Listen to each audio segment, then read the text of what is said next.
Now I'm going to take you through some example problems to show you how to calculate spindle speeds, which is how fast the milling machine is spinning, feed speed, which is how fast it's moving side to side, and then plunge speed, which is how fast you go up and down, and typically how fast you would go down and plunge into materials. So let's start. First thing is cutting speed. So you should define this as the rate of a tool measured in surface feet per minute. Spindle speed is a number of revolutions per minute, or RPMs, that is made by the cutting tool of a machine. And then feed speed is the distance advanced by the cutting tool along the length of the work for every revolution of the spindle. Man, that is really wordy. I would just say feed speed, or feed, is the distance that the cutting tool moves. That's kind of the feed. So a spindle speed formula is defined in RPM, and you divide the cutting speed by the circumference of the tool. So let's, that was neat, huh? Let's take a look at this formula. That little thing going all the way around represents this wheel as it's spinning all the way to this length would be its total circumference, and circumference is found by pi times the diameter. So we divide the cutting speed times 12, we take cutting speed times 12 divided by the circumference, or pi d, and that gives you the spindle speed. So how do we find the cutting speed, CS?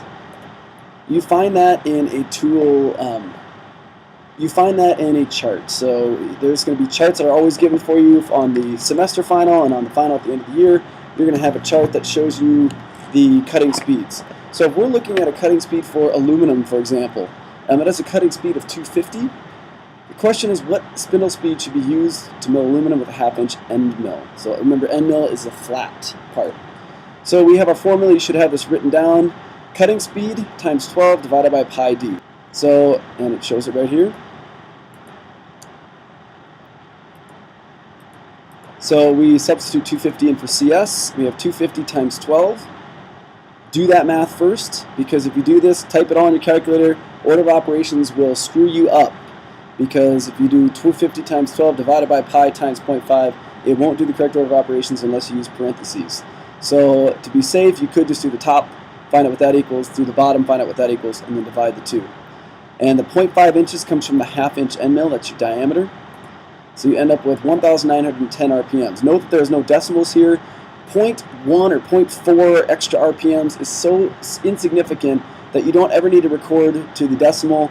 To the nearest single-digit RPM is probably even a little bit too much, but we could go ahead and still record that.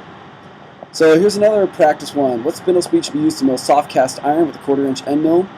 So first of all, you need to know soft cast iron is 80 feet per minute. So go ahead and pause this and see if you can calculate the answer for this.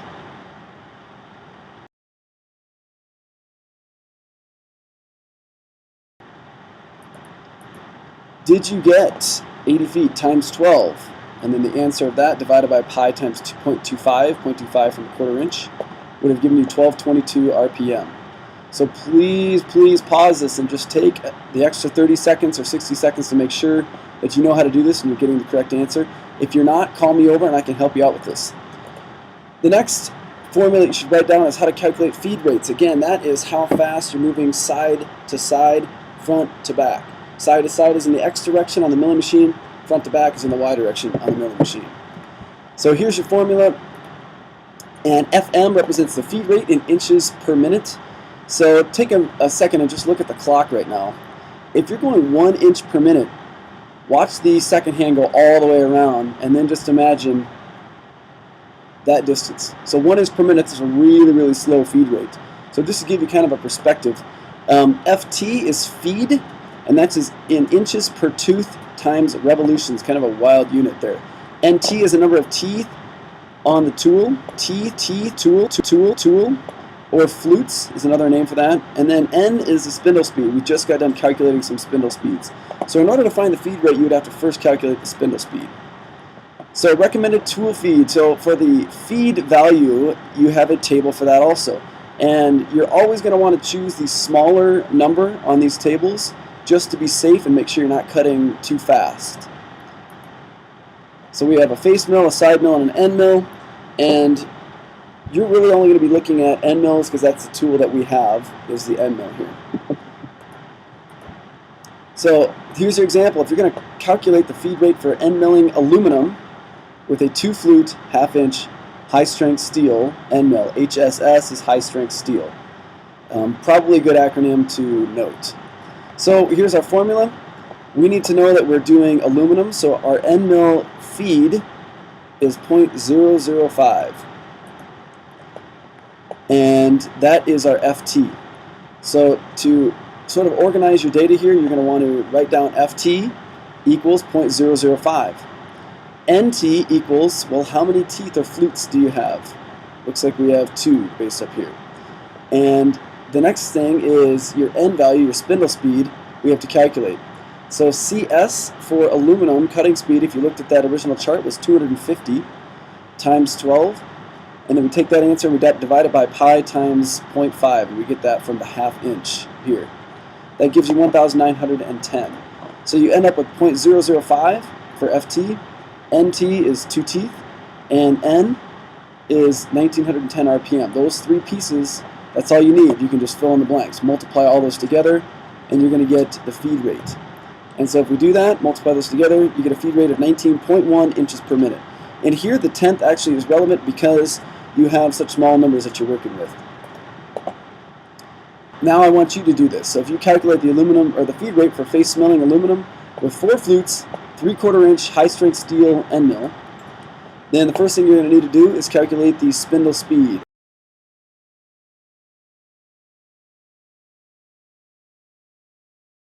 So once you plug in the 250 for aluminum and the 0.75, because it's 3/4 inch, you should get 1,273 RPM, and that was rounded to the nearest whole number.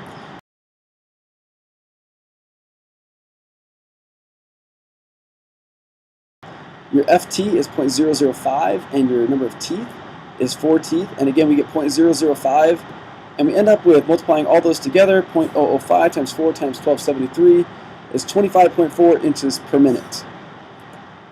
So here's some factors that would affect feed rates. The power of the spindle motor. Ours is moderately powerful. Condition of the cutting tool. If the cutting tool is really dull, then it's not going to cut as well, so you might have to have a higher spindle speed. We have really sharp tools, so we don't have to worry about that. Also the depth of cut. If you're going to go really, really deep into a material, you can't feed as fast because you're cutting a lot more out. And an example of that is if you look closely at this, you may be able to see that there are 2 distinct lines on here, because we cut at one depth all the way around, then we sink down lower, cut all the way around, and sink down lower one more time and cut all the way around. And that's just to make sure that you're not cutting too much material and overpowering the machine. Also the quality of the surface finish required. If you want really high quality, then you wouldn't cut at a very fast rate. Too fast and will start to splinter the wood, and that's a real serious issue. Then roughing versus finishing cuts. Do you want it to be a nice smooth or rough? If it's rough, you can go faster. Finish, you go slower with smaller distances in between the mills. And then finally the condition of the machine and strength of the fixture. So the last thing is feed rate at which the mill can plunge into material, and it's very simple. You just take the feed rate that you calculated before, FM, which again stands for feed rate, and you divide it by 2. So we take this previous formula that we had, and we just divide it by 2. Why in the world would we do that? So again, here's plunge feed rate is in inches per minute, and so is feed rate. You do that because as you are plunging straight down, the sharpest cutting edges are on the sides. They're not on the bottom of this bit. So since the sharpest edges are on the side, you can go faster side to side, but you got to go at half speed going down so you don't overwhelm the machine and bog it down. So if you're going to calculate the plunge feed rate for plunging into mild steel, 4-flute, half-inch end mill, then you first have to calculate the spindle speed. So we look up on our table mild steel, which turned out to be 90, and we have a half-inch diameter. We got 687.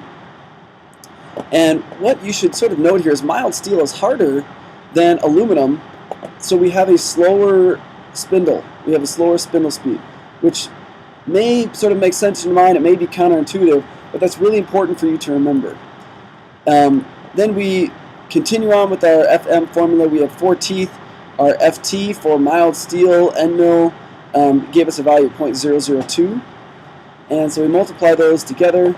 0.002 times 4 teeth times 687 and then take the entire answer and divide it by 2 because it's a plunge, and we get 2.7 inches per minute. So we're running this pretty slow, again, because we're cutting mild steel, and the numbers show that that's feed rate is actually going to be pretty slow. So now it's your turn. Calculate the plunge feed rate for plunging copper with a 4-flute 3/4 inch high-strength end mill.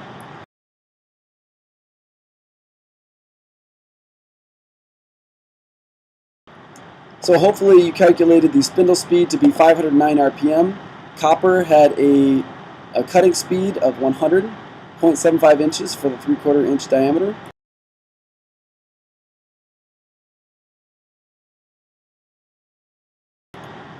And then the number of teeth was 4 flute, and your end mill for copper is 0.004.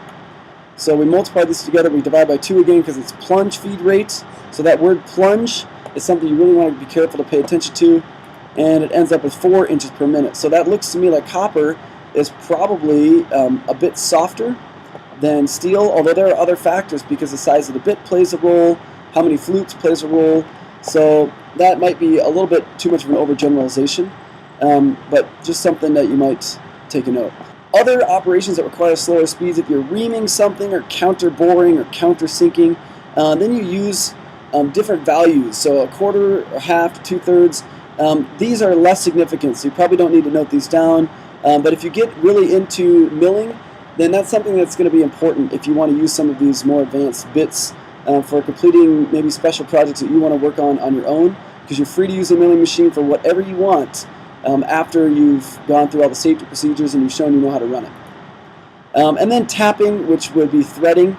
And we don't actually have any tapping bits, but if you wanted to buy one, you could probably buy one, maybe $10, and then you could have your own tapping bit that you could use in a milling machine. And that's it.